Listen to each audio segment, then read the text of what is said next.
எப்படிடா உனக்கு என்ன ஏமாத்துறதுக்கு மனசு வந்தது? இந்த பணத்தை வச்சு ஷோரூம் ஆரம்பிக்கலாம் ரோகிணி தான் சொன்னா. அவதான் எல்லா ஐடியாவும் கொடுத்தா.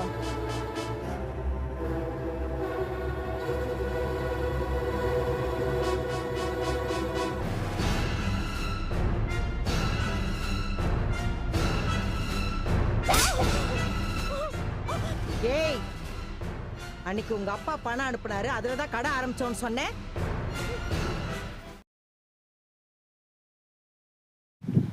வித்யா பார்த்துட்டிங்கன்னா எல்லா உண்மையும் தெரிஞ்சதுனால ரோகிணியை நல்லா அடி நடிச்சிடுறாங்க. அடிச்சுட்டு பார்த்தீங்கன்னா வீட்டை விட்டு வெளியே போ அப்படின்ற மாதிரி சொல்லிடுறாங்க. மனோஜுமே வந்துட்டு நீங்கள் 2 பேருமே கூட்டுக்கலவனி தான், 2 பேருமே வீட்டை விட்டு வெளியே போகக்கூடா அப்படின்னு சொல்லிட்டு துரத்திடுறாங்க. இதனால் பார்த்தீங்கன்னா வெளியே வந்து நின்றுட்டுப்பா நான் எங்கேப்பா போவேன், நான் பண்ண தப்பு தான், என்னை மன்னிச்சிருக்குப்பா, ரோஹிணி தான் ஐடியா கொடுத்தா அப்படின்னு சொல்ல, அவ கூட சேர்ந்து நீயும் தானே தப்பு பண்ணிக்கிற, நீயும் தான் சேர்ந்து இது பண்ணிக்கிற, அதனால் நீங்கள் 2 பேருமே வெளியே போக அதான் கரெக்டாக இருக்கும் அப்படின்னு சொல்ல, இதே வந்துட்டு எங்கள் மனோஜை மட்டும் கூட்டிக்கோங்க, ரோஹிணி தானே மூல காரணம், அவளை மட்டும் வீட்டை விட்டு வெளியே போக சொல்லுங்க, ஒரு மனோஜை கூட்டுக்கோங்க அப்படின்னு சொல்ல, ஏன் அவங்களுக்கு நீ சப்போர்ட் பண்ணுறியா, அவனும் தானே சேர்ந்து தப்பு பண்ணியிருக்கான், அவனும் தானே உண்மையை மறைச்சிருக்கான், இவனானா வந்து உண்மையை சொல்கிறது அப்படின்னு சொல்ல, சரிங்க ஏதோ பண்ணிட்டாங்க நம்ம பையங்க கூப்பிடுங்க அப்படின்னு, அதெல்லாம் முடியாது நீங்கள் 2 பேருமே வெளியே போங்க அப்படின்னு சொல்லிட்டு அண்ணாமலை உறுதியாக சொல்லிட்டு கதை சாத்திடுறாரு. வெளில நின்றுட்டு பார்த்தீங்கன்னா என்ன பண்ணுறதுன்னு தெரியாமல் முழிச்சிட்டு இருக்காங்க.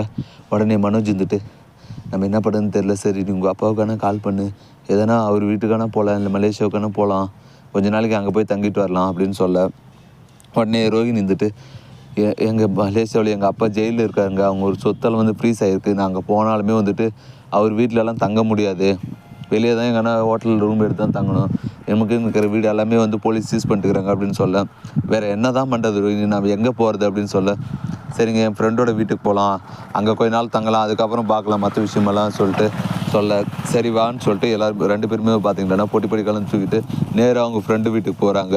போயிட்டு பார்த்தீங்கன்னா இப்படி ஆயிடுச்சு நிலமை, நான் அப்போவே சொன்னேன், நீ உன் பேச்சை கேட்டதுனால தான் இப்போ நான் மாட்டிக்கிட்டு முழிக்கிறோம் அப்படின்னு சொல்லிட்டு சொல்ல, ரோஹிணி இருந்துட்டு எனக்கு தான் அறிவில்லை, நீங்களாவது சொல்லியிருக்கலாம் இல்லை, நான் மாட்டுவோன்னு நான் என்ன நினச்சா பார்த்தேன், முத்து தான் கரெக்டாக வந்து போட்டுக்கிட்டான், எல்லாத்துக்கும் காரணம் வந்து உங்கள் தம்பி தான் அப்படின்னு சொல்ல, மனோஜ் வந்துட்டு எல்லாத்துக்கும் காரணம் அவனாக தான், ஃபஸ்ட்டு அவனாக தான் எதனா ஒன்று பண்ணணும்னு சொல்லிட்டு கோவமாக முத்து மேலே வந்துட்டு செம்ம கடுப்பில் இருக்கார். இதோட இன்றைக்கான எபிசோடு வந்து முடியுது. அடுத்து என்னென்னலாம் இன்ட்ரெஸ்டிங்காக நடக்க போகுதுன்றது நான் அடுத்தடுத்த வீடியோஸில் அப்டேட் பண்ணுறேன். ஃப்ரெண்ட்ஸ் ரோஹிணிக்கும் மனோஜுக்கும் வந்துட்டு நடந்தது கரெக்டுன்னு நினச்சிங்கன்னா மறக்காமல் நம்ம சேனலை சப்ஸ்கிரைப் பண்ணுங்கள், கூடவே பெல் பட்டனையும் அழுத்துங்க, அப்போ தான் நான் போடுற ஒவ்வொரு வீடியோ உங்களுக்கு நோட்டிஃபிகேஷன் வரும். தேங்க்யூ.